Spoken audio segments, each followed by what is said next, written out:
لە کاتێکدا پەرلەمانی عێراق و کۆمسیۆنی باڵای هەڵبژاردنەکان گەیشتون بۆ بڕیاری کە لە مانگی 6 2021دا پرۆسەی هەڵبژاردننی ئەنجومەنی نوێنەرانی عێراق ئەنجام بدرێ. بەشێک لە حیزب لایەنە سیاسی عەرەبی تورکمانەکانی کەرکووک کە ناسنامەکانیان بۆ ئێمە ئاشکرا بۆ خەڵکی کەرکووک و عێراق بە تایبەتی لە بەیاننامەیەکدا هێرشی ناڕەوا و توندیان بەرامبەر بە بەڕێوەبەری کۆمسیۆنی باڵای هەڵبژاردنەکانی عێراق نووسینگەی کەرکووک و دەستگایەکی دەستوری و یاسایە دەست پێ کردووە بە ئامانجی ناوزڕاندن و ترس و گومان لە ئەنجامی پێشوەختی هەڵبژاردنەکان و لەو ڕۆوە پێکاتێکی دیاریکراویان کردوتە ئامانجە ناڕەواکانیان.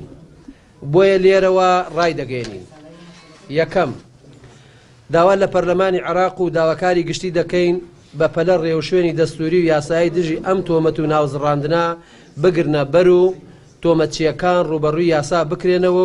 و هەروەها تیمی پارێزەران ڕادەسپێرین بۆ ئەوەی ڕێوشوێنی یاسایی بەرامبەریان بگرنە بەر. دووەم، وای دەبینین هەڵوێستی ئەو لایەنانە سەرەتایەکی مەترسیدارە بە ئاڕاستەی سەرهەڵدانی فیتنە و ئاژاوە لە پارێزگاکەدا و لە هەر ڕووداوێک کە لە داهاتوو ڕوو بدات ئێمە مانان لێی بەرپرسیار نین. سێەم، دووبارە جەخت لەوە دەکەینەوە کە بەپێی ئیسحاقی هەڵبژاردن پۆستە ئیداری و ئەمنیەکانی کەرکووک پێداچوونەوەی پێدا بکرێ و چیتر حیزب و لایەنە کوردستانیەکانی کەرکووک وەک براوەی هەڵبژاردنەکان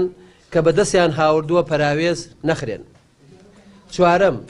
هەڵوێستی ئەو لایەنە دژی دەستور و یاساکار پێکراوەکانە و هەروەها ترس و گومانیشە لە هەڵبژاردننی پێشوەختەی هەڵبژاردن، چونکە ترسی ئەویان هەیە قەبارەی ڕاستەقینەی خۆیان بۆ شەقامی کەرکووک و عێراق ئاشکرا بکرێن. پێنجەم،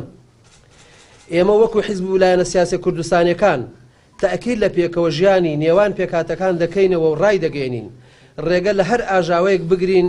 کە هەندێک لایەنی دیاریکرا و دەیانەوێ بیگرنە بەر بە ئاڕاستی تێکدانی ئەو برایەتی و پێکەوە ژیانەی کە سەدان ساڵن لەم پارێزگایە بوونی هەیە.